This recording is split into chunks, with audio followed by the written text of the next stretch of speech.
All right, class, super excited to share with you guys my restoration presentation on the word of wisdom. This comes from Unit 8, the Kirtland Revelations, and the key concept that I pulled was from Professor Sweat's kind of dialogue, where it says the word of wisdom is first and foremost a spiritual commandment before it is a health code. And I think that's super important for us to understand. I know as a missionary, super interesting to see as we taught people really the spiritual reasons behind why we keep the word wisdom. They had a much easier job of understanding it and really having a desire to repent and change and forego things that they had done their whole lives, mostly because of cultural reasons. The word of wisdom is a policy doctrine, which I think is interesting because some people don't think it's as important because it's a policy doctrine. I mean, you see a lot of people in the church today that hold temple recommends and still drink coffee or drink tea that has been, said by general authorities and prophets to be against the word of wisdom. But it is a policy doctrine. It could change in the future. It's been specific to our dispensation. And even within our dispensation, it's kind of changed a little bit as years have gone on. I'd say the core doctrine, though, below all of it is that, God loves us. He gives us commandments so that he can bless us. And really, the word of wisdom is one of those commandments that can help set us apart from the world and make us holy. And, I'd like to ask this question that Joseph Smith states this is found within the Times and Seasons, to all those who, may think that they can break the word of wisdom and that there's, no harmful consequences. He says, "Who has a right to alter that law? Listen not to the teaching of any man or any elder who says the word of wisdom is of no moment, for such a man will eventually be overthrown. I know that nothing but an unwavering, undeviating course can save a man in the kingdom of God." And so really the word of wisdom is one of these commandments that, it might seem tacky or it might seem, unimportant to us, but truly it's a way that we can, show our faithfulness and show our dedication to God and wanting to receive all the blessings that he has for us. Joseph Smith talks about those blessings in D&C 89, where we receive the word of wisdom and says that it's a principle with a promise. And in D&C 89, he tells us that promise is that those who keep the word of wisdom shall find wisdom and great treasures of knowledge, even hidden treasures.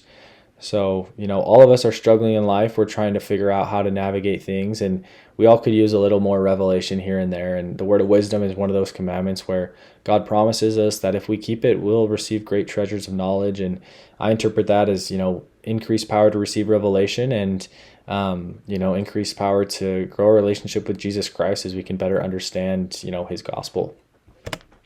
Russell M. Nilsson touches on this point that obedience allows God's blessings to flow without constraint. We receive more light. One who keeps the word of wisdom, knowing that obedience will not only bring freedom from addiction, but it will also add blessings of wisdom and treasures of knowledge. And so we can see this, teaching of the word of wisdom has continued. Our most recent prophet has talked about it and promised us that we'll receive those great treasures of knowledge and wisdom. Thomas S. Monson also says, "Brethren, may we care for our bodies and our minds by observing the principles set forth in the word of wisdom, a divinely provided plan. With all my heart and soul, I testify of the glorious blessings which await us as we do." And so those blessings are temporal and spiritual, right?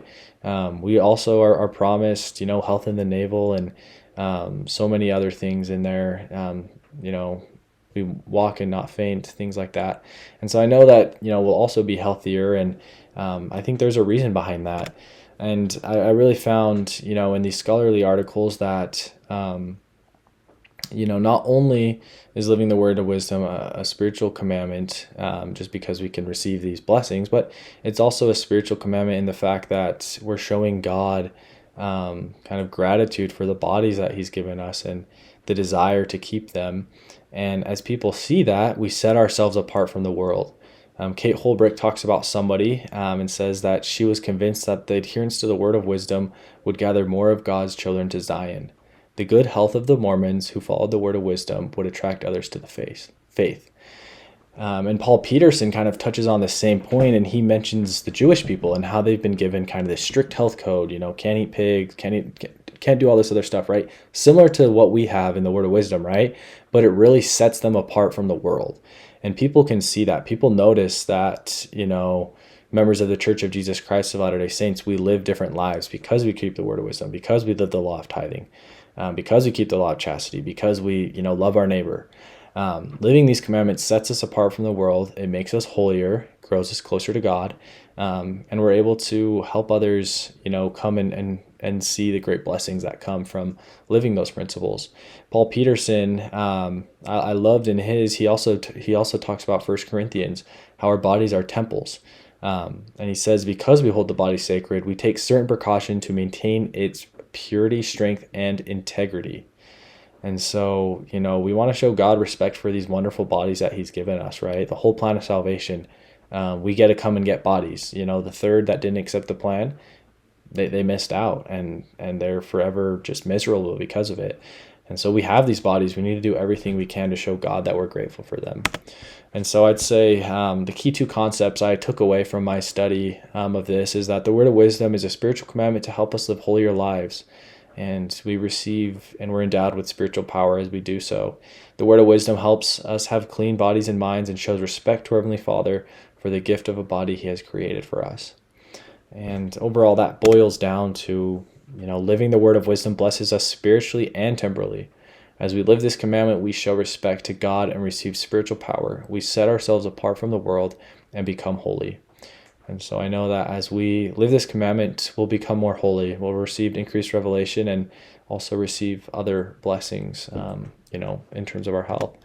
And just to kind of, give a brief overview, here's the scholarly articles I included, the 2 prophetic talks, the 2 D&C verses, and the Joseph Smith Papers quote, as well as I included everything else. So that's my presentation. Thank you all for listening, and I hope you have a wonderful rest of your day.